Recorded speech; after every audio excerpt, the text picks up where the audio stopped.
Wie ich dieses Bild gemalt habe, obwohl wir eigentlich überhaupt keine Wasserfarben hatten, das zeige ich euch jetzt. Denn ihr könnt mit echt easy Mitteln zu Hause Wasserfarben nachmachen. Viel Spaß!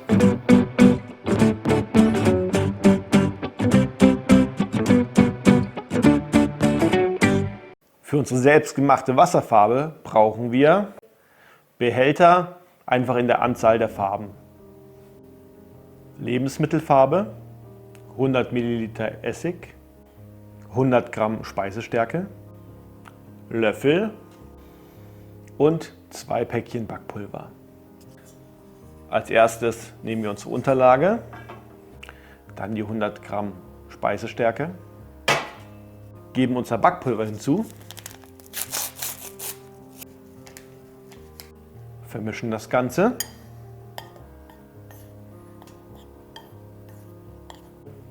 und geben unseren Essig hinzu. Immer Stück für Stück und einfach rühren.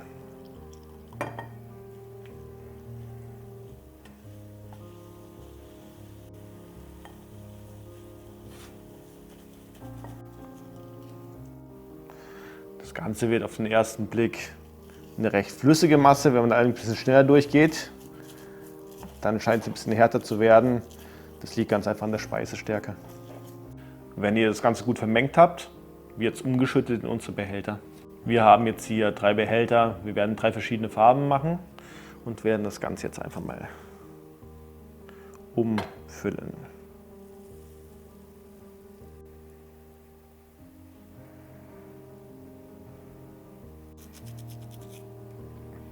In unserem Fall, wir quetschen jetzt ein bisschen die Luftblasen heraus und fangen an mit Einfärben.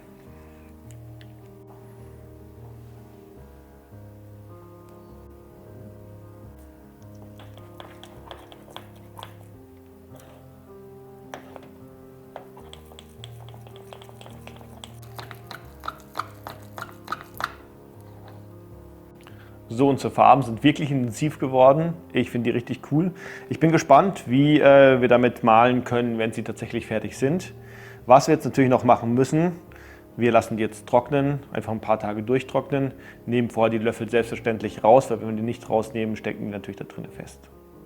Wir sehen uns wieder, wenn das Ganze fertig ist. Ich freue mich auf euch. Bis gleich. So, willkommen zurück. Wir haben unsere Farben trocknen lassen. Mal ganz unter uns, einen Schönheitswettbewerb gewinnen die Dinger nicht. Aber wenn man keine Farben im Haus hat, sind die super easy zu machen. Wir haben sie jetzt wirklich durch verschiedene Sachen ein paar Wochen trocknen lassen. Das reicht eigentlich, wenn man sie eine Woche trocknen lässt, dann riechen sie allerdings doch ziemlich stark nach Essig. Ihr könnt sie allerdings auch schon im gesamten Gemisch einfach vermahlen. Wir probieren es jetzt einfach aus. Ich meine, Aussehen ist die eine Sache, die müssen ja keinen Schönheitswettbewerb gewinnen. Malen die andere Sache. Ich mische jetzt erstmal schön an mit ordentlich Wasser, weil dadurch, dass wir die wirklich lange haben stehen lassen, sind die natürlich super trocken. Ich überlege gerade, was wir malen, so ein bisschen Gras.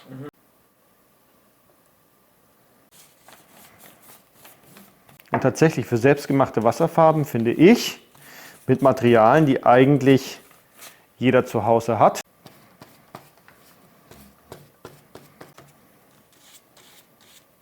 die Cape ist läuft.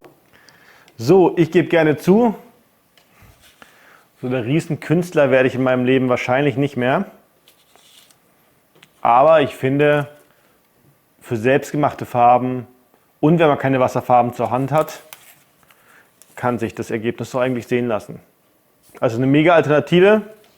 Ich wünsche euch viel Spaß beim Ausprobieren und wir sehen uns beim nächsten Mal. Viel Spaß!